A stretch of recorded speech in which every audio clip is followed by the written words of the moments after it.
दोस्तों, आज हम एक ऐसे मुद्दे पे बात करने जा रहे हैं जिस मुद्दे पे हमारे देश में वर्तमान की स्थिति में ना कोई बात करने को तैयार है, ना ये मुद्दा उठाने को तैयार है। अगर आपको लगे ये मुद्दा जो मैं उठा रहा हूँ गलत है या फिर हमें उठाने नहीं चाहिए तो बताना, और अगर आपको लगता है ये मुद्दा सही है, ये उठना चाहिए, इस पे बातें होनी चाहिए, तो मैं आपसे उम्मीद करूँगा कि आप इस वीडियो को आगे शेयर करें और वहाँ तक पहुँचा दें जहाँ पे जाके ये हमारी और आपकी बात एक बात करने के जगह तक पहुँच जाए। हाँ, हम बात करेंगे वन नेशन वन एजुकेशन और हमारे देश की वर्तमान एजुकेशन सिस्टम पे, शिक्षा व्यवस्था पे। इस पर कोई बात नहीं करना चाहिए। अगर हम आज के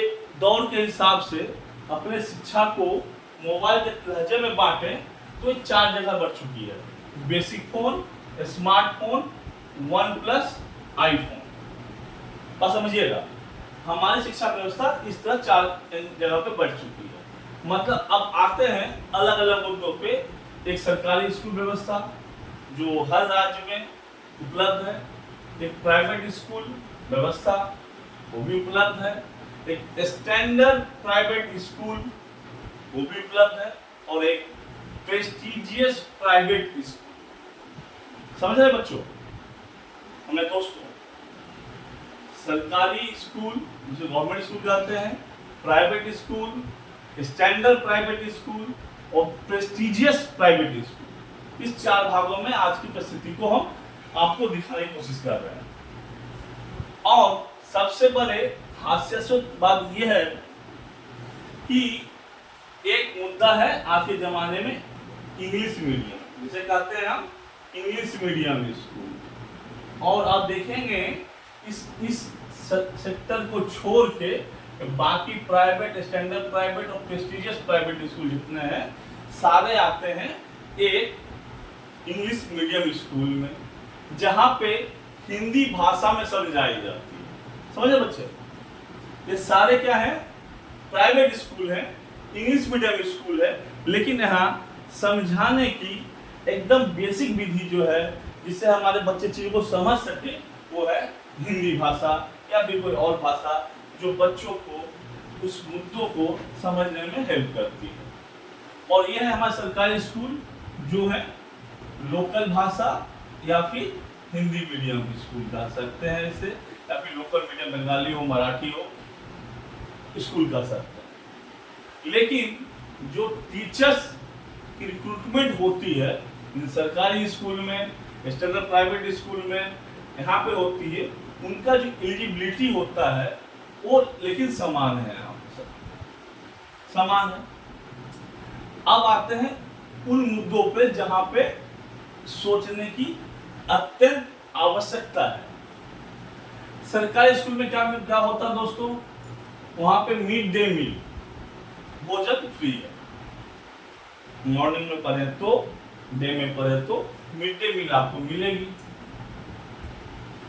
किताबें आपको मिलेगी, लेकिन कब मिलेगी और कितनी मिलेगी इसकी गारंटी खुद सरकार नहीं ले सकती है, हम और आप कैसे लेंगे? किताबें आपको मिलेगी, कब मिलेगी और कितनी मात्रा में मिलेगी। हो सकता है 5 विषय हैं, 2 विषय मिल गए, 3 विषय बाद में मिलेंगे। हो सकता है 5 विषय हैं, 3 विषय के मिल गए, 2 विषय बाद में मिलेंगे। कॉपी कितनी मिलेगी, कब मिलेगी नहीं पता। बैग कब मिलेंगे नहीं पता।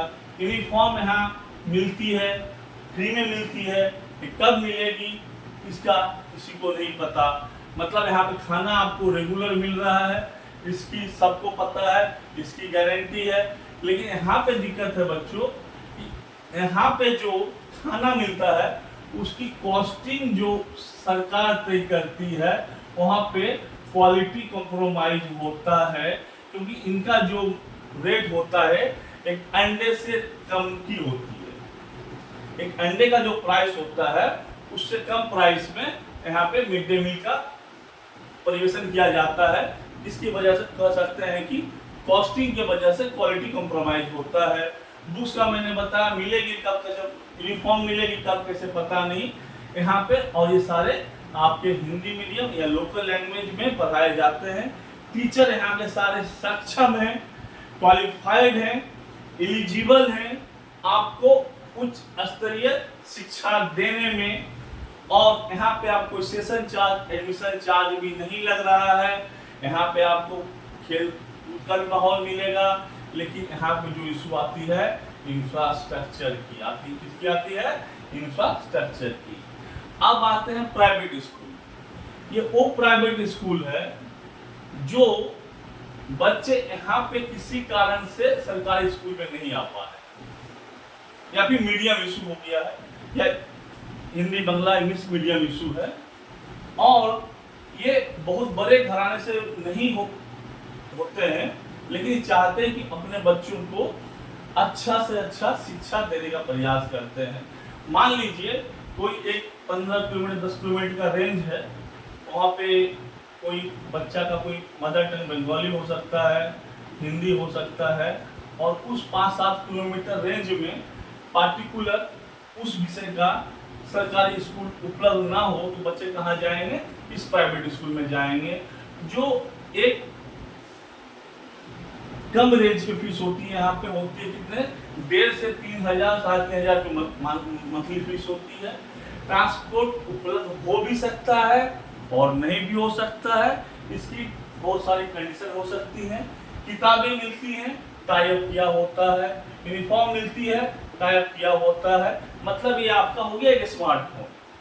आपकी जरूरत से थोड़ा ज़्यादा, थोड़ा बेहतर काम चल जाएगा, लेकिन सारी चीज़ें वहाँ मिलेगी। लेकिन ये आपकी यहाँ से यहाँ के जो ट्रांजिशन पीरियड है उसकी वजह से, मतलब आपकी जो सुविधा यहाँ मिलनी चाहिए थी, सरकार नहीं मिल पाई, आप बाध्यतामूलक यहाँ आप जा रहे हैं, आप यहाँ पे जा रहे हैं, और यहाँ पे आप कोशिश कर रहे हैं कि आपका बच्चा अच्छा से पढ़ाई करे। और ये स्कूल भी होते हैं सो कॉल्ड इंग्लिश मीडियम भी होते हैं, जहाँ हिंदी में चीज़ समझाई जाती है और समझने की कोशिश बच्चे भी करते हैं। पीटीएम भी होता है, वहाँ पे भी जितना हो सके एक समझ में आने वाली भाषा में आपस में साक्षात और बात होती है। और यहाँ पे एडमिशन चार्ज भी लगता है, सेशन चार्ज भी लगता है, जो मोटा मोटी आपका जो बेसिक रेंज फीस का होता है उससे 8-10 8-15 के रेंज में होता है। अब आते हैं बच्चों स्टैंडर्ड प्राइवेट स्कूल। ये हो गई यहाँ पे, मतलब कह सकते हैं मिडिल क्लास से अपर मिडिल क्लास के रेंज के जो होते हैं बच्चे, जो इस दोनों के बीच में सर्वाइव करने की कोशिश करते हैं, वो आते हैं स्टैंडर्ड प्राइवेट स्कूल में। मैं किसी स्कूल का यहाँ पे नाम नहीं ले रहा हूँ, किसी स्कूल के प्रति मेरी कोई किसी तरह की कोई भावना नहीं है, बस मैं आज के उद्देश्य को दिखाना चाहता हूँ, जो सरकार देखे, समाज देखे, जिसमें बदलाव की अत्यंत आवश्यकता है। ये हो गई middle class, upper middle class, जो लोग थोड़े अपने को समर्थवान परिस्थिति में समझ चुके हैं या ला चुके हैं, जो चाहते हैं कि बच्चों को हम अच्छी व्यवस्था दें शिक्षा की, वहाँ पे जा सकते हैं। तो इनकी जो फीस होती है 10 से 15 हज़ार होती है। ट्रांसपोर्ट है उपलब्ध होता है, किताबें भी उपलब्ध होती है, यूनिफॉर्म भी उपलब्ध होता है। स्कूल आते हैं 1+ कैटेगरी के फोन में लाते हैं। किसमें लाते हैं? 1+ कैटेगरी के फोन में स्टैंडर्ड प्राइवेट स्कूल होते हैं, जहाँ पे आप जाइएगा, माहौल आपको मिलेगा किसी बड़े से 3 स्टार होटल का माहौल। आपके जाते हैं किसी के साथ आपको स्वागत के 2-4 लोग आएंगे, आपको बिठाया जाएगा, बहुत तरह के तौर तरीके होंगे। आपको लगेगा कि आप वहाँ भगवान हैं या मेहमान हैं। आपको स्कूल की सारी चीज़ें बताई जाएगी, ब्रोशर दिया जाएगा, मटेरियल दिया जाएगा, और लगेगा जैसे पता नहीं आप कहाँ थे और कहाँ आ गए, और यहाँ शायद पहले आना चाहिए था। आप बच्चों को भविष्य शायद यहाँ 100% बन जाए, इस तरह चीज़ों समझाया जाएगा कि लगेगा चलिए आज मेरी मंजिल मुझे बच्चों के लिए एटलीस्ट मिल गई, और आप बच्चे को वहाँ एडमिशन करते हैं, जिसे कहते हैं स्टैंडर्ड प्राइवेट स्कूल। यहाँ किताबें भी मिलेगी, ट्रांसपोर्ट भी होंगे, यूनिफॉर्म भी होंगे, एक्स्ट्रा क्लासेस भी होंगे। यहाँ पे आपसे स्कॉलरशिप की बात भी की जाएगी, उसके मिलने की भी संभावना होगा।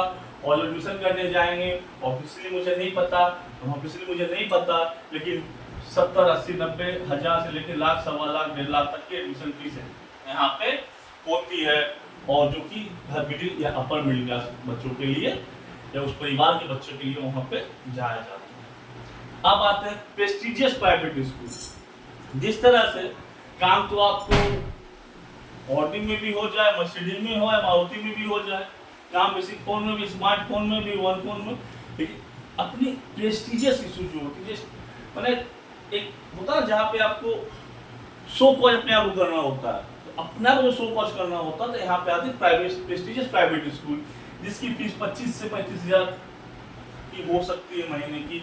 AC class, AC bus, notebook, वहाँ पे आपको शायद गिल्ली डंडा छोड़ के सब कुछ मिल जाए, स्विमिंग पूल, हॉर्स राइडिंग, पता नहीं क्या क्या मिलेगा, पढ़ाई कितना मिलेगा वो नहीं पता, वो भी मिलेगा, लेकिन आपको गिल्ली डंडा छोड़ के सारी चीजें वहाँ पे आपको मिलेगी। अब मुद्दा ये आता है जो इसके और इसके बीच का है, इसके बीच का है और इसके बीच का है, जिसकी जनसंख्या हमारे देश में सबसे ज्यादा है, मतलब बीपीएल से एपीएल के बीच का, लोअर मिडिल क्लास से बीच का, अपर मिडिल क्लास से मिडिल क्लास के बीच का। इसकी एक अलग कैटेगरी है, जो कैटेगरी है, इसके अलग रूल्स हैं, अलग, इसके बच्चे भी अलग हैं, सब कुछ अलग है इनका। यहाँ तीनों पे सर्वाइवल की पोजीशन आती है। यहाँ पे पेरेंट्स को, गार्जियंस को सर्वाइव करना पड़ता है। दूसरी बात क्या आती है, boards, West Bengal board, Bihar board, CBSE board, ICSE board, और भी कुछ बोर्ड होंगे पता नहीं, हर स्टेट के अलग अलग बोर्ड होते हैं। अब इन बोर्डों की किताबों में किसी भी क्लास में जाइए, 8 में जाइए, 9 में जाइए, 10 में जाइए, तो सिलेबस दिखता एक जैसा है, लेकिन 3, 4, 5 चैप्टर का ऊपर नीचे हो जाने की वजह से ये कॉमन नहीं हो पाता। अगर इसे हम सेम पेज पे ला दें तो बच्चों के लिए भी आसानी रहेगी, क्यूरिकुलम में भी आसानी रहेगी, पढ़ने और पढ़ाने वाले को आसानी रहेगी। लेकिन सारे बोर्ड सीबीएसई के बीच में 3-4 चैप्टर की हर क्लास में उलटफेर होती ही होती है। तो अब और दूसरी सबसे बड़ी समस्या और समाधान है, आपने बता रहा हूं मैं आपको, सरकार के पास सब कुछ उपलब्ध है। सरकार मिड डे मील दे रही है, किताबें दे रही है, यूनिफॉर्म दे रही है, सब कुछ दे रही है, फ्री में दे रही है, तो दिक्कत कहाँ है? और जो टीचर सरकारी स्कूल में पढ़ा रहे हैं उनकी भी शिक्षा का योग्यता जो है, जो एलिजिबिलिटी क्राइटेरिया है, जो कि एजुकेशनल क्वालिफिकेशन जो है, इनमें से किसी से कम नहीं है, इक्वल टू ऑल सेम है। फिर यहाँ बच्चे पढ़ क्यों नहीं पा रहे हैं, या फिर बच्चे आ क्यों नहीं रहे हैं? कुछ जगह स्कूलें बंद हो रही क्योंकि बच्चे वहां पर कम है बोल के, तो बच्चे आ क्यों नहीं रहे हैं, या फिर पढ़ाई क्यों नहीं हो रही है? और बच्चे यहाँ भाग रहे हैं, यहाँ भी पढ़ाई नहीं हो रही है, यहाँ से भाग के यहाँ पे आ रहे हैं, यहाँ भी पढ़ाई नहीं हो रही है, यहाँ से भाग के आ रहे हैं, थोड़ी बहुत तो हो रही है, और यहाँ के यहाँ तक जो है पूरे गार्जियंस सफर कर रहे हैं। गार्जियन क्या है, सफर कर रहे हैं, इधर आ नहीं पा रहे हैं मजबूरी में, क्योंकि अवेलेबल नहीं है, या पढ़ाई नहीं हो रहा है, या मीडियम है, और यहाँ आने से सब कुछ जा रहा है, लेकिन रिजल्ट उनको मिल नहीं पा रहा है, रिजल्ट उनको मिल नहीं पा रहा। मतलब APL BPL lower middle class के बीच की पूरी लड़ाई है, पूरी लड़ाई है। एक पहला सोल्यूशन ये है, सरकार पूरे इंडिया में one nation one syllabus one education system ला दे, one nation one education system ला दे, पूरा इंडिया का एक सिलेबस, एक बोर्ड, कहानी खत्म। दूसरी चीज, सरकार चाहे तो आराम से कभी भी किसी भी क्षण कर सकती है, सारे समाधान एक बार में हो जाए। सारी सरकारी स्कूल को, यहाँ भी बच्चों को हिंदी में समझाया जा रहा है, यहाँ भी हिंदी समझाया जा रहा है, यहाँ भी हिंदी में समझाया जा रहा है, लेकिन इसको खाली सो कॉल्ड इंग्लिश मीडियम सरकार घोषित कर दे और इसकी इंफ्रास्ट्रक्चर ठीक कर दे। अगर सरकार सारे सरकारी स्कूल, बंगला मीडियम हो, मराठी मीडियम हो, तमिल मीडियम हो, बिहारी मीडियम हो, हिंदी मीडियम हो, सबको one shot English medium convert कर दे और इंफ्रास्ट्रक्चर पर थोड़ी ध्यान दे दे, अगर एमडीएम ना भी दे, किताब थोड़ी कम भी दे, तो स्कूल सरवाइव कर जाएंगे। और यहाँ के जो इस रेंज के जो बच्चे हैं, जो गार्जियन पेरेंट है, उनको थोड़ी जान में जान आ जाएगी। सरकार इस मुद्दे पे बात नहीं करती है, इतना सब कुछ होते हुए भी स्कूल को इंग्लिश मीडियम में कन्वर्ट क्यों नहीं करती है? जो सरकार है, राज्य सरकार है, सेंट्रल सरकार जो भी है, इस सरकारी स्कूलों को इंग्लिश मीडियम में कन्वर्ट क्यों नहीं करती है? और इंग्लिश मीडियम के नाम पे बच्चे यहाँ से वहाँ भटक रहे हैं, उनकी पढ़ाई पास हो रही है, गार्जियन परेशान हो रहे, रिजल्ट मिल नहीं पा रहा है, पढ़ाई हो नहीं पा रही है, यूनिफॉर्म, प्रोजेक्ट, किताब, ट्रांसपोर्ट में गार्जियन बिके जा रहे हैं, संपत्ति का पता नहीं, रिजल्ट कुछ होना है कि नहीं पता नहीं, किसी स्कूल में गारंटी नहीं है कि यहाँ पिछले पढ़े बच्चा IAS बन जाए, यहाँ डॉक्टर बन जाए, यहाँ इंजीनियर बन जाए, कुछ कहीं गारंटी नहीं है।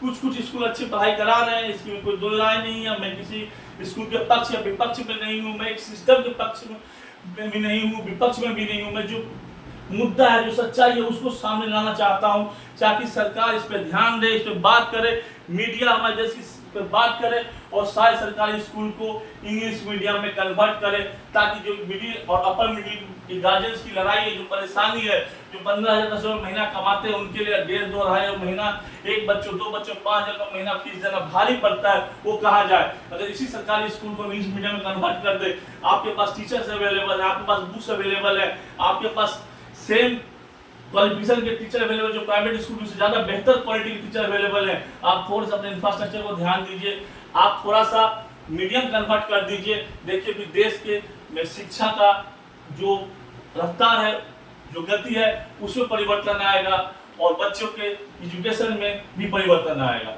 आज इस लड़ाई के बीच में बहुत से बच्चे ड्रॉप आउट हो जाते हैं, छूट जाता पढ़ाई, या फिर कुछ बच्चे यहाँ से एक मिनिमम रेंज तक पढ़ाई कर लिए, 11-12 ग्रेजुएशन कर लिए, लेकिन कुछ करना है जो आगे कुछ प्रोफेशनली वहाँ जाके बीच में स्टक कर जाते हैं, क्योंकि वो फाइनेंशियली उतना स्ट्रॉन्ग नहीं है, क्योंकि यहाँ पे फीस देते देते तो थक गए हैं, आगे सारा ना दे पाएंगे, कोई यहाँ पे थक गए हैं, यहाँ तक ना आ पाएंगे। तो और अगर आगे हम यहीं पे उन्हें रोक लें, यहीं पे हम व्यवस्था को दे दें, तो यहाँ पे आने की जरूरत नहीं है। तो यहाँ और यहाँ के बीच की जो दूरी और गैप में जो सेविंग होगा, उससे उन बच्चे के आगे प्रोफेशनल पढ़ाई कुछ हो जाएगी। अगर लगता है कि सरकार को इस विषय पर ध्यान देना चाहिए, 1 nation 1 syllabus 1 education policy, all government school should be converted into English medium, ताकि बच्चों को पढ़ाई में दिक्कत ना हो, इंफ्रास्ट्रक्चर ठीक करना चाहिए। अगर आपको लगता है मैं सही बोल रहा हूँ तो शेयर कीजिए, इसे आगे बढ़ाइए, लोगों तक पहुँचाइए, आप भी समझिए और आसपास लोगों को भी समझाइए। जय हिंद।